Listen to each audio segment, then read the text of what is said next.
Hello everyone, and welcome to this podcast by the Trainees and Members Committee of the Royal College of Physicians of Edinburgh. My name is Dr. Jonathan Bargett, and I'm a medical registrar in acute and internal general medicine. Today I am joined by Dr. Alastair MacGilchrist. He is chair of the Scottish Health Action on Alcohol Problems, an RCPE-based partnership tackling Scotland's alcohol problem. So today I'm delighted to be joined by Dr. MacGilchrist. Welcome, Dr. MacGilchrist. Thanks very much, Johnny. Nice to be here. Happy to help. I'm also a physician at the Royal Infirmary, liver specialist there.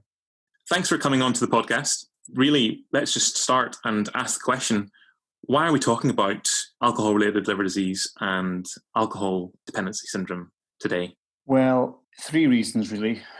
One, it's very common. I would be surprised if any trainees or young doctors doing a medical take don't see a significant amount of liver disease anywhere in the UK, particularly in Scotland. We're looking at around 7,000 to 8,000 admissions a year in Scotland and 700 to 800 deaths. Alcohol-related liver disease accounts for the vast majority of all alcohol-specific deaths. That's about 75% of all alcohol-specific deaths are due to liver disease. It's a very dangerous condition with a high mortality. The in-hospital mortality from admissions with alcohol-related liver disease is in the region of 20 to 25%, so it's one of the most fatal conditions. And there's lots of room for improvement in how we manage it. We might get a chance later on to talk about an NC-POD audit of alcohol-related liver deaths in the UK, and there's plenty of room for improvement. So let's just start with that. What can we be doing to improve this epidemic, so to speak, of alcohol-related liver disease?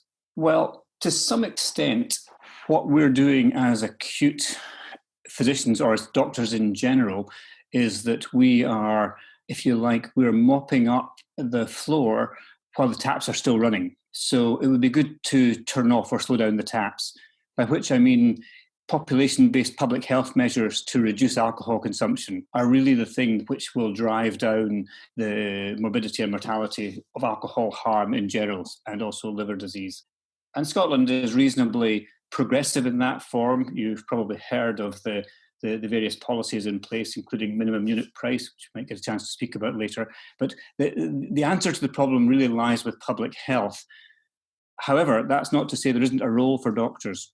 There's plenty we can do when patients are admitted unwell, but there's also a lot more we can do in terms of earlier diagnosis. Liver disease in general, and alcohol-related liver disease is no exception to this. It fits the bill of being a silent killer in that you often have irreversible advanced disease before it comes to light. About 60% of patients with liver disease, their first inkling is that they're admitted to hospital with some catastrophic event, such as a variceal bleed. And we need to make a lot more effort than we do to pick up the liver disease at an earlier asymptomatic stage. Who is this affecting? Who are you in your daily practice seeing with alcohol-related liver disease, and who's getting it? Yes, I'm glad you asked that, Johnny. In the UK, the disease really affects more men than women. The incidence in women is increasing, and you sometimes hear a lot of publicity about that, but 2/3 of the deaths are still in men. And you also might hear a bit of emphasis on young people with liver disease, which of course is tragic when it occurs, and that is true. But the big peak of both harm and of death is in middle age and late middle age. So the middle-aged men are really the majority of the patients that we see. And it's important to remember that these are folk in the prime of their life. Most diseases kill you later. And so if you look in terms of years of life lost, alcohol is one of the biggest killers because of this premature death. I guess one of the key things I'd like just to follow on that is it ever too late to stop if the damage has been done? Very important point. Yes, I'm glad you asked that, because I have that conversation with patients in every clinic I have, because if they've not got cirrhosis, it's great if they can stop while it's still at a reversible stage. If they've already got cirrhosis, it's even more important that they stop, because even with quite significant decompensation, the liver can recover. And I have many, many patients in the clinic who have cirrhosis who are perfectly well, who are no longer drinking. And of course, if the cirrhosis is picked up coincidentally, as it quite often is, and they haven't decompensated, if they stop drinking at that point, there's every chance they'll remain well. So that's a really useful description of the presentations of the patients that come in with alcohol-related liver disease, Dr. MacGilchrist. And I guess one of the things that I wanted to ask was, in the patients that have come in with cirrhosis or the beginnings of signs of cirrhosis, such as variceal bleeds, what things can we offer our patients to lower their risk of mortality and reduce the complications from this? Well, one of the reasons why I'm keen on that staging process that we mentioned, trying to detect who has advanced fibrosis, who has cirrhosis, is that there are things you can do to prevent some of the complications. And in our patients with cirrhosis, we know that non-selective beta blockers are very effective at preventing variceal bleeds. We used to endoscope everybody with cirrhosis to determine if they had varices and therefore might benefit from a beta blockade. Interestingly, one of the effects of COVID has been to make us look again at our endoscopic practice. And we now recognize that we can predict fairly well who will benefit from non-selective beta blockers just from their liver function and from their platelet count without the need for endoscopy. So that's a good way of preventing variceal hemorrhage. And the second important preventative measure that we can take is with regular screening for liver cancer, with 6 monthly ultrasound scans and AFP measurements. If you can pick up their developing liver cancer at an early stage, there's a good chance that it might be treatable. Whereas, of course, if you wait until it's symptomatic, it's very unlikely to be curable.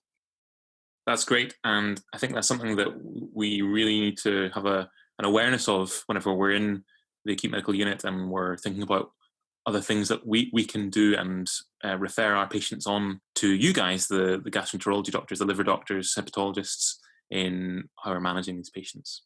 Is there anything that we can do as front door clinicians to empower our patients to be aware of this and have an insight into their alcohol awareness? Well, yes, I think that every hospital encounter should include an alcohol history. That's meant to be part of the skill set of every doctor.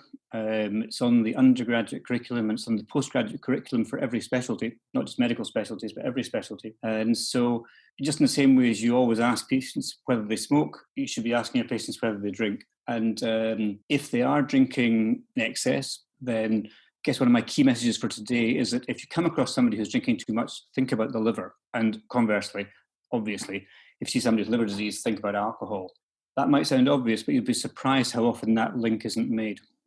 And I guess we talk about the key skills of history taking, and really that's the core of our assessment. Our first thing that we do is ask a history of our patients. And I guess the question is, can we be doing better when we're taking our alcohol history? And if so, what kind of things would you advise us to be doing?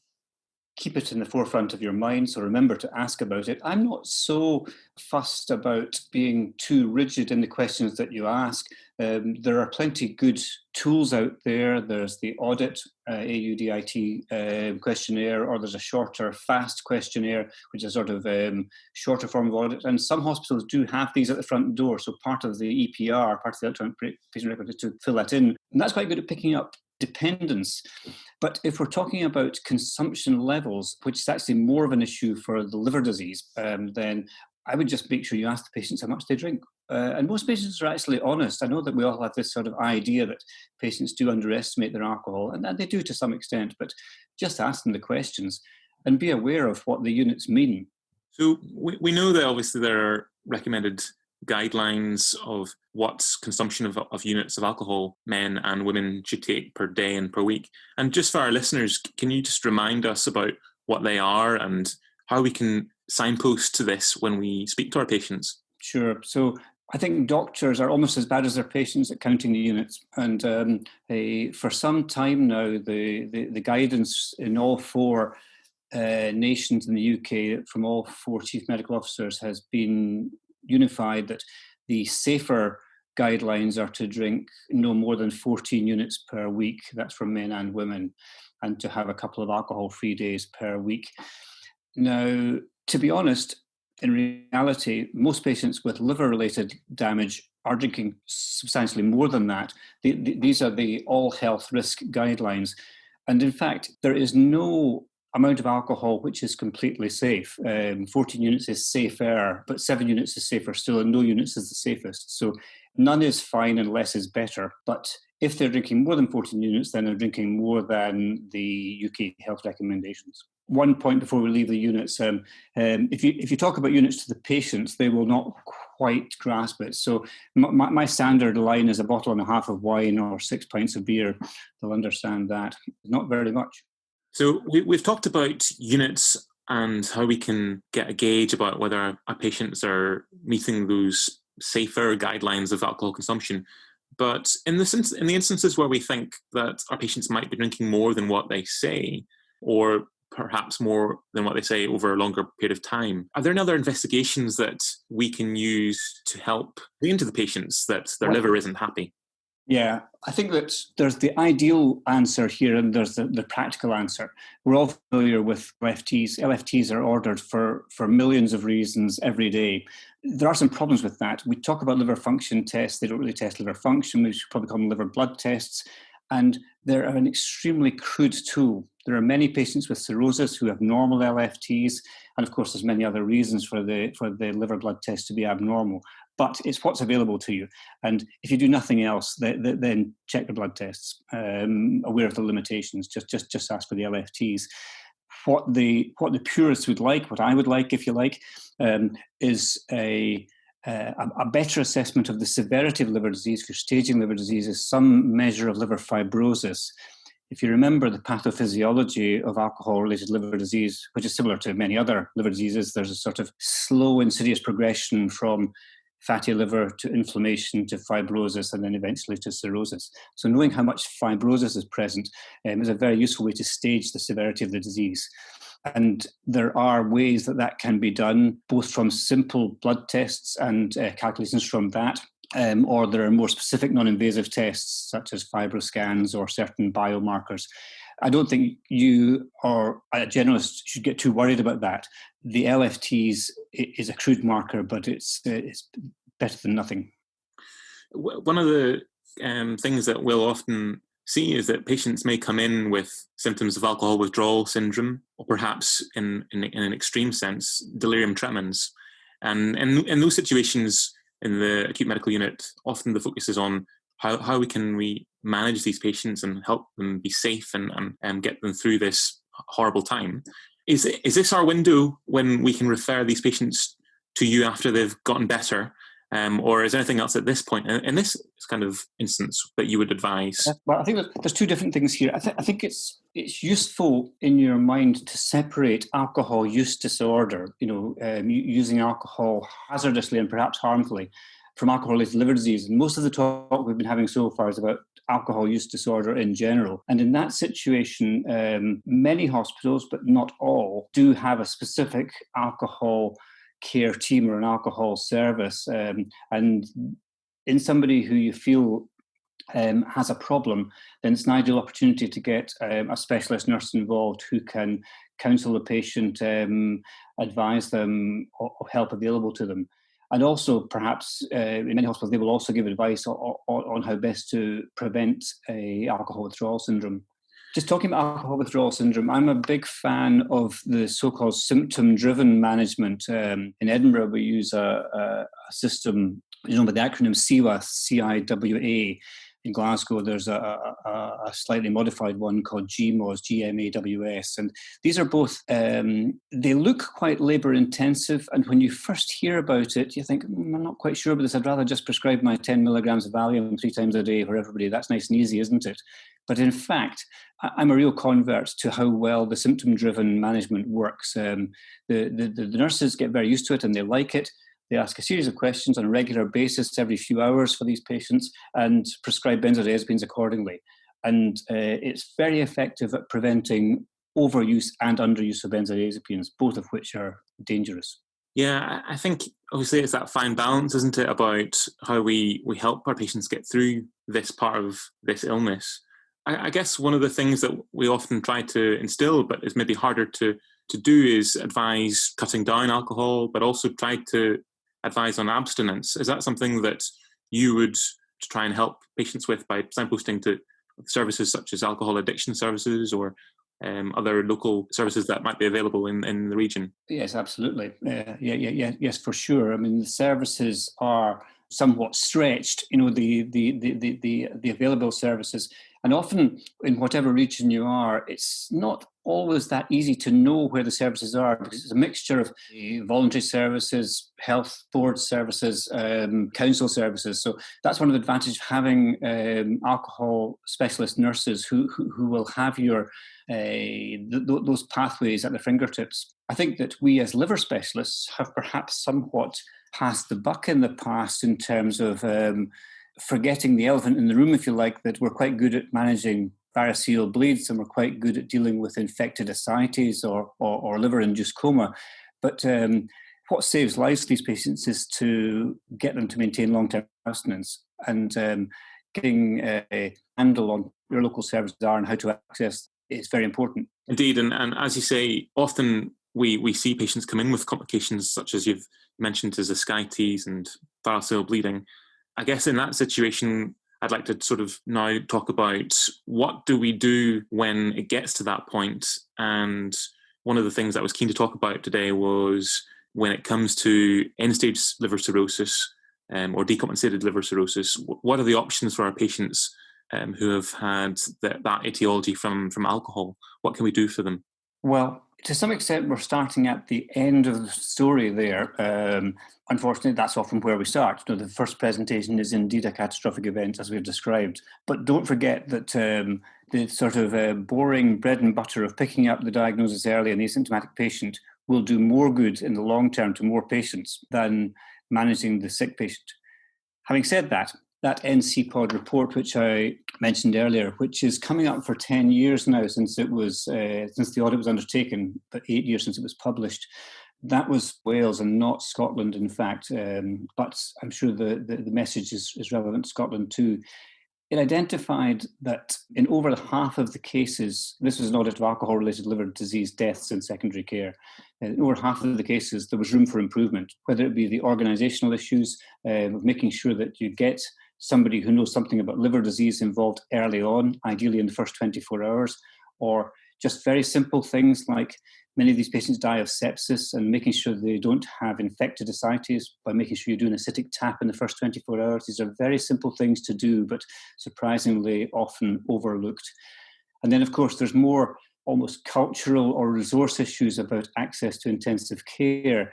There is sometimes an inappropriate nihilism about heavy drinkers and their chances of surviving intensive care. Now, of course, many patients with multi-organ failure will die, and I'm not suggesting for a second that we should use intensive care beds inappropriately, but patients who have a single organ problem, such as an episode of encephalopathy associated with sepsis, where you can anticipate recovery, may well do well. So appropriate access to ICU is important for these patients, and we must be wary of putting a stigma on the alcohol label. Certainly when I worked in the intensive care unit up in MacGilchrist, we would see a lot of patients who'd come through the unit having had a liver transplant. I deliberately didn't mention liver transplant yet, because liver transplant is not the answer to alcohol-related liver disease. The answer is to reduce the population consumption of alcohol. If you think of a pyramid, there's a tiny, tiny proportion of the patients with alcohol-related liver disease will benefit from liver transplant. That's because many of them stop drinking and get better before they need it, and conversely, sadly, many are not able to stop drinking, therefore are not eligible. But having said that, even though it's a tiny proportion, it's still the commonest reason for liver transplant. We do 50 to 100 liver transplants in Scotland every year, and the commonest single indication is alcohol-related liver damage. So yes, it definitely has a role and is very useful for patients. And in two circumstances, those patients who have advanced liver disease who don't get better when they stop drinking, many do get better, but not all, and those patients who are not drinking but who develop another complication, namely hepatocellular carcinoma, primary liver cancer, which is one of the things that happens in patients with cirrhosis even when the cirrhosis is stable or well compensated. So those two indications, either liver failure or liver cancer as a complication of cirrhosis. And alcohol-related liver damage is just like any other etiology. You take it on its merits, and many patients will benefit and do well. So I guess what I'd really like to go back to then is let's tackle this head on, and let's just talk about how we can do more to screen for alcohol and prevent it from happening. What would your key take-home points be on how we can best do this, Dr. MacGilchrist? Well, it slightly depends who the we is. I think the medical profession does have a role in guiding policy, specifically using policies which are based on good evidence.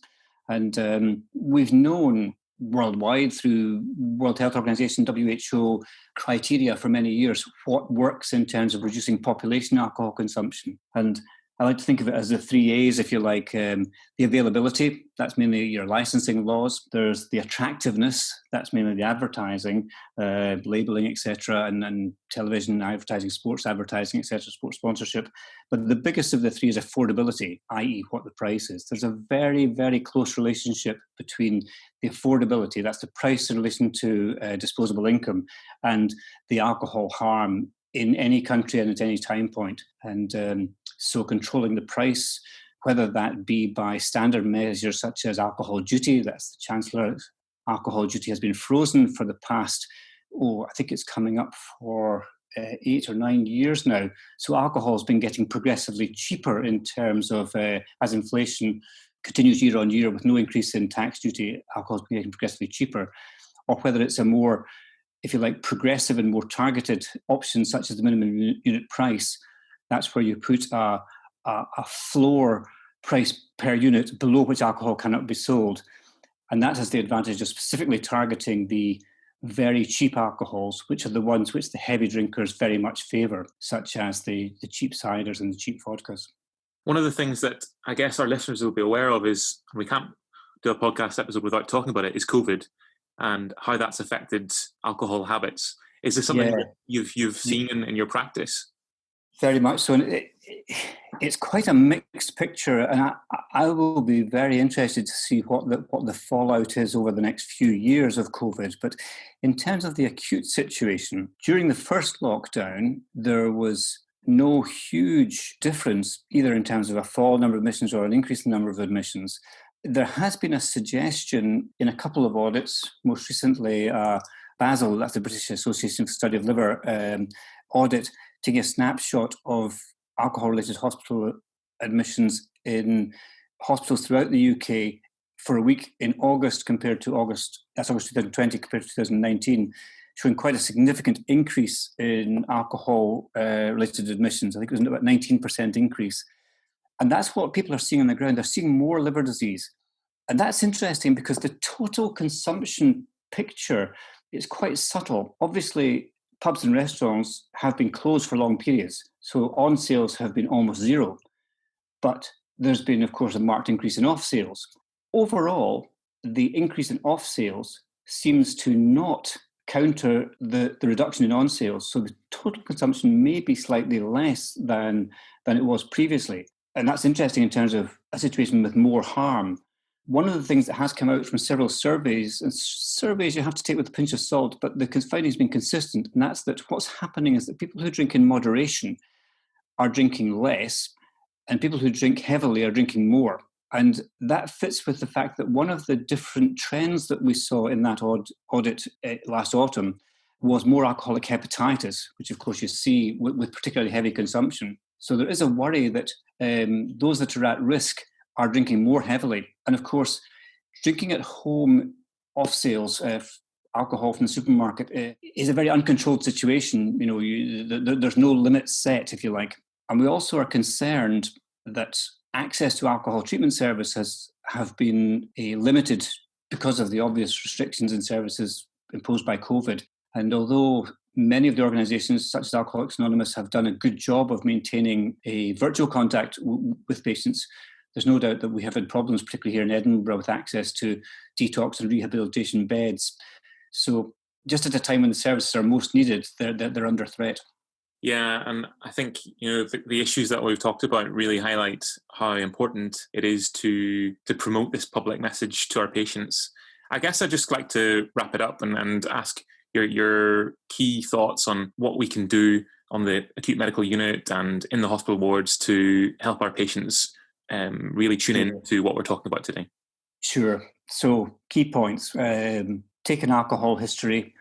If they're drinking to excess, particularly if they think they've got dependent features, tell somebody, signpost them to appropriate services, check their liver function. If you admit somebody who clearly has decompensated liver disease, and you and I know exactly what that is, whether it be ascites, variceal bleed, etc., etc., etc., get a gastroenterologist who has an understanding of liver disease involved as early as possible. Don't miss sepsis and give them ITU care if it's appropriate. That's really useful and very informative, Dr. MacGilchrist. I would like to once again thank you very much for this whistle-stop discussion on alcohol-related liver disease and alcohol consumption and safe drinking. And I would like to say thank you, and to the listeners, thank you for listening. Please feel free to leave any comments via our Instagram and Twitter pages on the Royal College of Physicians Edinburgh website.